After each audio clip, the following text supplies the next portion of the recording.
In and out media viewers எல்லாருக்கும் வணக்கம். So இன்னைக்கு நம்ம ரிவ்யூல பார்க்க போற படம் கருப்பு பல்சர். உங்க கூட சேர்ந்து போராட்டம் மட்டும் பண்ணணும், ஆனா உங்களுக்கு போட்டியா வந்துடக்கூடாதுல்ல.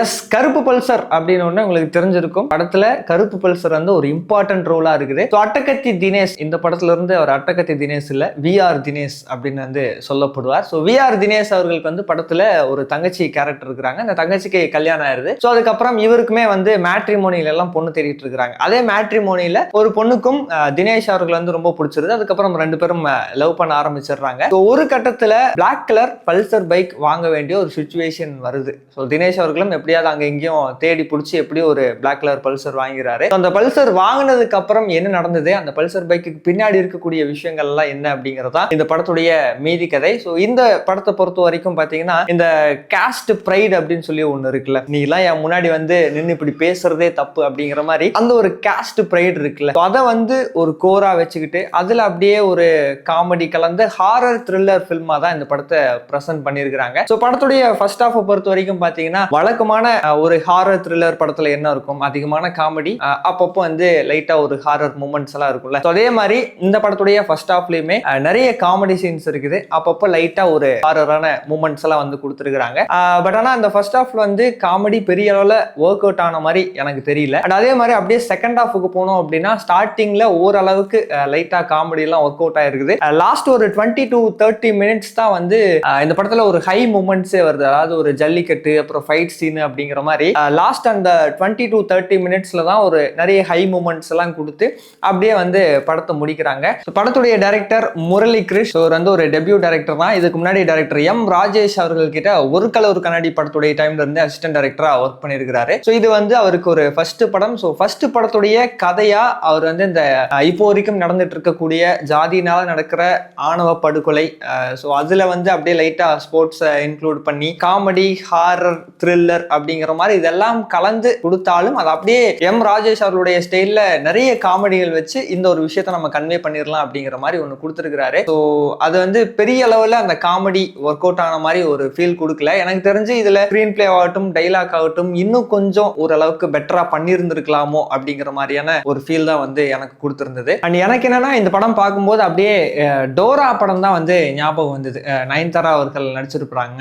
ஸோ அதுல வந்து பாத்தீங்கன்னா ஒரு கார் இருக்கு அப்படின்னா இந்த படத்துல அப்படியே பிளாக் கலர் பல்சர், ஸோ அதை வச்சுதான் பண்ணியிருக்காங்க. ஆல்மோஸ்ட் ஒரு சேம் டெம்ப்ளேட் அப்படிங்கிற மாதிரியான ஒரு ஃபீல் தான் எனக்கு கொடுத்தது. ஸோ படத்துல நடிச்சிருக்கக்கூடிய காஸ்ட் வைஸ் நம்ம பார்க்கும்போது இப்போ அட்டகத்தி தினேஷ் அவர்கள் இல்ல விஆர் தினேஷ் அவர்கள், ஸோ அவர் வந்து ஒரு டூயல் ரோல்ல பிளே பண்ணியிருக்கிறாரு. மதுரையில் இருக்கக்கூடிய ஒரு தினேஷ் அப்புறம் அங்க சென்னையில இருக்கக்கூடிய ஒரு தினேஷ் அப்படின்னு ரெண்டு ரோல்ல பிளே பண்ணியிருக்கிறாரு.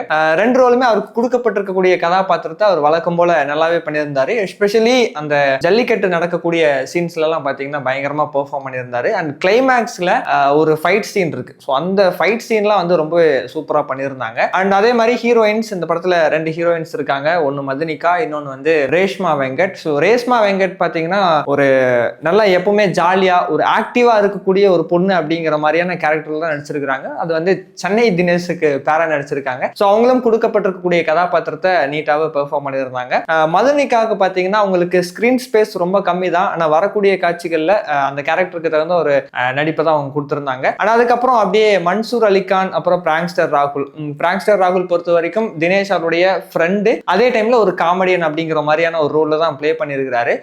மன்சூர் அலிகான் அவர்கள் வந்து ஒரு வில்லன் கலந்த காமெடியன் அப்படிங்கிற மாதிரி தான் இருந்தது. ஏன்னா மேக்சிமம் அவர் காமெடி தான் பண்றாரு. ஸோ பிராங்க்ஸ்டர் ராகுல் ஆகட்டும் மன்சூர் அலிகான் ஆகட்டும் இவங்க ரெண்டு பேருமே அதிகமா படத்துல காமெடி தான் பண்ணிட்டு இருக்காங்க. பட் அது பெரிய அளவில் ஒர்க் அவுட் ஆகல. ஆனா அவங்களுக்கு கொடுக்கப்பட்டிருக்கக்கூடிய கேரக்டர்ல அவங்க என்ன பண்ணணுமோ அதை வந்து அவங்க கரெக்டா தான் பண்ணியிருக்காங்க. அர்ஜய் அவர்கள் தான் அதுல வந்து ஒரு மெயின் வில்லன். எஸ்பெஷலி பாத்தீங்கன்னா இப்போ மதுரையில நடக்கக்கூடிய விஷயங்கள், அதாவது மதுரையில ஒரு ரூரல் ஏரியாவில் இருக்கக்கூடிய தனக்கு காஸ்ட் தான் ரொம்ப முக்கியம் அப்படின்னு நினைக்கக்கூடிய ஒரு வில்லன் அப்படிங்கிற கேரக்டருக்கு அர்ஜய் அவர்கள் ரொம்பவே ஆப்டா இருந்தார் அப்படின்னு தான் சொல்லணும். எஸ்பெஷலி அந்த கடைசி கிளைமேக்ஸ் ஃபைட் சீன்ல பாத்தீங்கன்னா தினேஷ் அவர்களுக்கும் அர்ஜய் அவர்களுக்கும் ஒரு பயங்கரமான ஃபைட் சீன் இருக்கும். அதுல ஈக்குவலான ஒரு பெர்ஃபார்மன்ஸ் தான் ரெண்டு பேருமே கொடுத்திருந்தாங்க. இப்போ டெக்னிக்கல் வைஸ் பார்த்தோம் அப்படின்னா அந்த படத்துக்கு மியூசிக் ஒரு டெபியூட்டன்ட் மியூசிக் டைரக்டர் இன்பா அவர்கள் தான் கம்போஸ் பண்ணியிருக்கிறாரு. அவருடைய மியூசிக் இந்த படத்துக்கு நல்ல ஒரு சப்போர்ட்டா இருந்திருக்கு அப்படின்னு சொல்லலாம். 3 பாட்டு இருக்குது இந்த படத்துல. அதுல ஒரு லவ் மெலடி சாங் நல்லா இருந்தது. அதே மாதிரி ஜல்லிக்கட்டுக்காக ஒரு பாட்டு பண்ணியிருந்தாங்க, அந்த பாட்டும் ஓகேயா இருந்தது.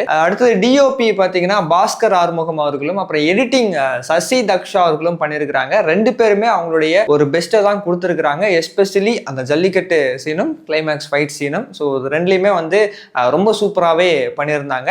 ஸோ ஓவராலாக இந்த கருப்பு பல்சர் படம் எப்படி இருக்குது அப்படின்னு கேட்டால் நான் வந்து ஒரு நல்ல ட்ரை அப்படின்னு சொல்லுவேன். முடிஞ்ச அளவுக்கு டீம் வந்து எல்லாருமே ஒரு எஃபர்ட் போட்டு பண்ணியிருக்கிறாங்க. ஸோ அவங்களுடைய இந்த ஒரு எஃபர்ட்ஸுக்காகவே நம்ம தாராளமாக படம் பார்க்கலாம். ஸோ என்னுடைய ஒப்பீனியன் என்ன அப்படிங்கிறது தான் நான் சொல்லியிருக்கிறேன். உங்களுக்கு நீங்கள் வந்து இந்த படத்தை பார்த்துட்டு உங்களுடைய ஒப்பீனியன் என்ன அப்படிங்கிறத மறக்காமல் நீங்கள் கமெண்ட் பாக்ஸில் ஷேர் பண்ணிக்கோங்க. இன் அண்ட் அவுட் மீடியாவுக்கு சப்ஸ்கிரைப் பண்ணிடுங்க.